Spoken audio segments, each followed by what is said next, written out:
name is Sarah Sutton, and I'm excited to be featured on I Like Your Work. I'm going to give you a little studio tour today. I'm going to start with a finished painting that I have out to get photographed. This is called West Valley. It's 48 by 78, and I finished this last year. This piece, like a lot of my work, centers on a land history. In this case, a nuclear rod reprocessor that was a private company that was open for a couple years in the 60s, but that is currently being cleaned up by New York State. You can see here a little snippet of the site.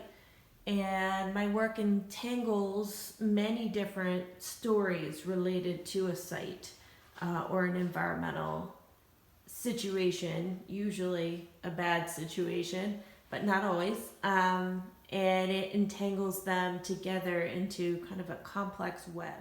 And you can see here above this piece, I have some images laid out. This is how I would start exploring a topic. In this case, I'm starting to research the American bison and buffalo, and the annihilation of those populations in the 1800s, and also the reintroduction more recently, and how that the grass-eating behaviors of the buffalo cleared light, and that has allowed some native lupin to regrow, Lupinus perennis, and that has in turn brought back the blue Carter butterfly to those areas. So this is just a relationship that I'm thinking of that may or may not turn into a bigger painting.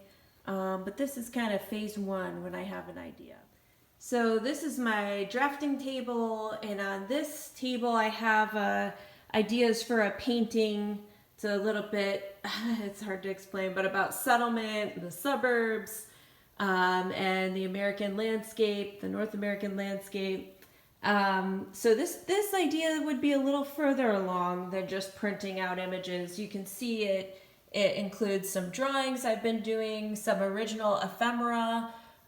This is from Harper's Weekly. You can see here on the right, from 1865. There we go. So I get original ephemera on eBay or on Craigslist, and really think about those as historical documents. Here's another drawing.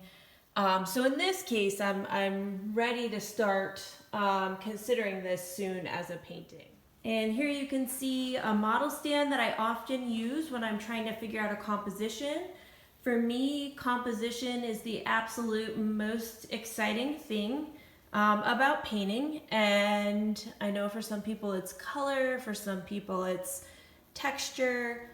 For me, it's creating spaces that, a model for a space, a diagrammatic space on a two-dimensional surface that we've never seen. So I come up with, a lot of different kinds of techniques to combine images, and that allows me to reconsider visual grammar and kind of the order of things in the picture plane. I do have one series I work on in color.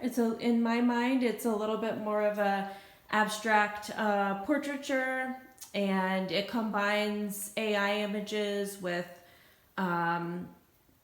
images that represent specific plants, but it's pretty different from my more kind of spatially based grayscale mashup landscapes. All right, and on this side we have a painting I'm currently working on. It's in progress, so stay tuned on this one. I will say the one part I'm really excited about right now, which I find really hard to capture in photos, is this part right here, which is a Eastern hellbender, which is a type of salamander. So I point that out because I really do love to research animal stories alongside of the kind of land stories that I'm learning about and depicting. There's another view of that. And here's some finished works down here that I will kind of show you to show you the different scales. I really try to work in small, medium, and large scales. And then out to the back here, you can see the view looking out into my yard. And last but not least, I leave you today from my greenhouse where I do a lot of native planting and eco garden design, which absolutely plays into my work and my research. Thank you for joining me today.